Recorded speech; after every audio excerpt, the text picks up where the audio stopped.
Hoy quiero hablar sobre un tema en particular y como ya pueden ver con el título de este video, es sobre la inteligencia artificial y la creatividad en el salón de clase.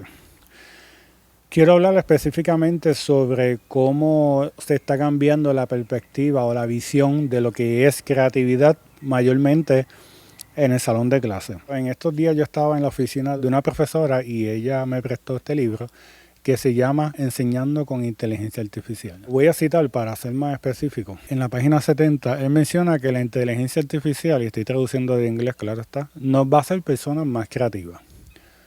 Y luego de este argumento, él empieza a presentar diferentes prompts, ¿verdad? Los prompts son las instrucciones que tú le das al AI para que cree un contenido, ya sea información o una imagen, o incluso un video. Y en el libro le está mencionando que la creatividad del estudiante no está necesariamente en redactar un ensayo, sino en qué tan creativo él es en asignarle ese prompt, esa instrucción a la máquina.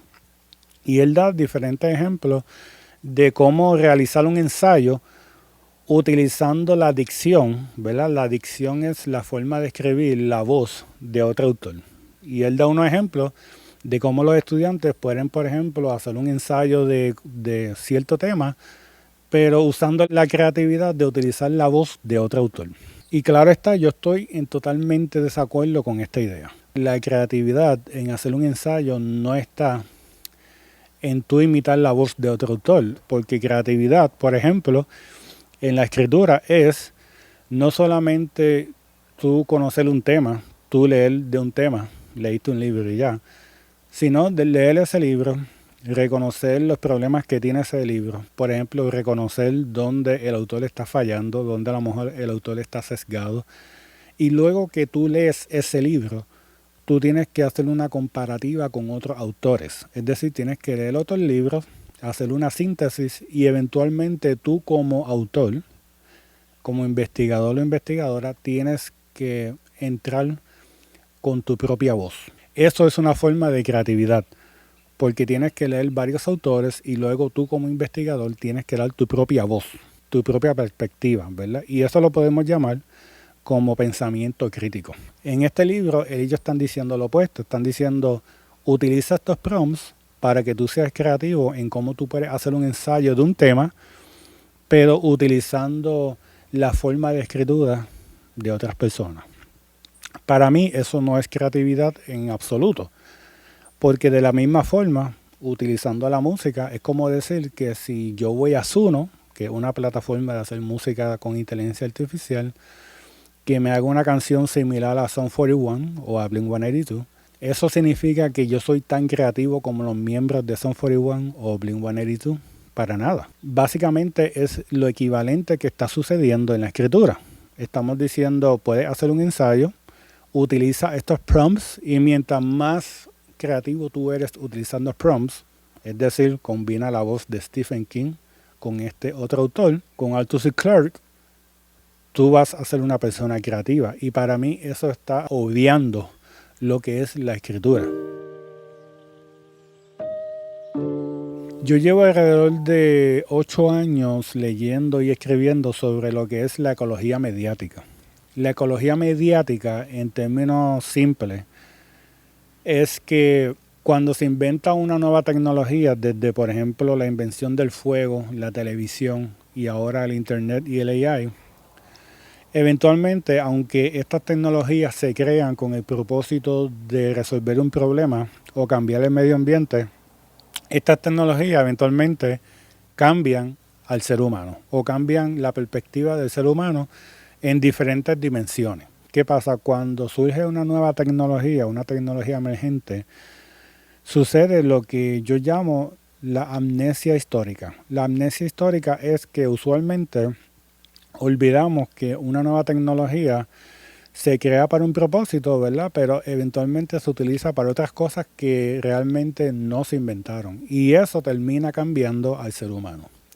Pero se nos olvida que eso sucede. Y por dicha razón es que usualmente cuando sale una nueva tecnología, presumimos que en general siempre va a ser positiva.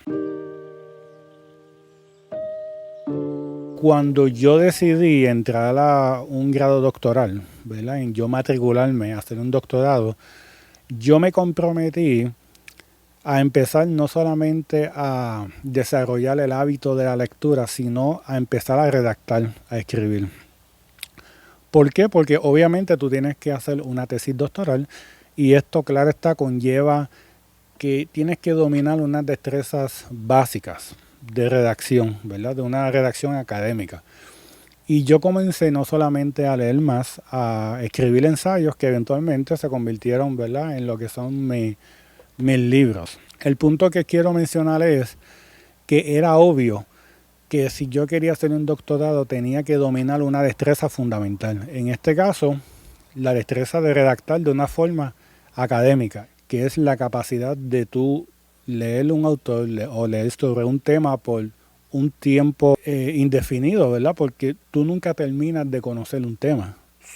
Tu trabajo de investigador o educador de tú leer sobre un tema es indefinido. Tú nunca vas a terminar de entender un tópico, un tema.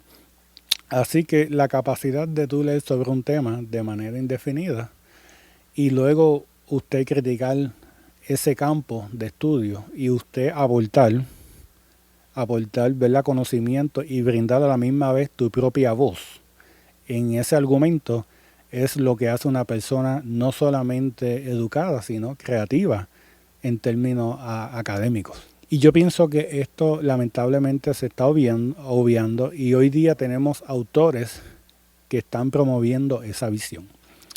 Y yo personalmente no he visto un debate sobre este tema en la academia y yo pienso que es un tema que debemos explorar y que debemos atender porque eventualmente, como bien mencioné, tenemos una amnesia histórica sobre la tecnología.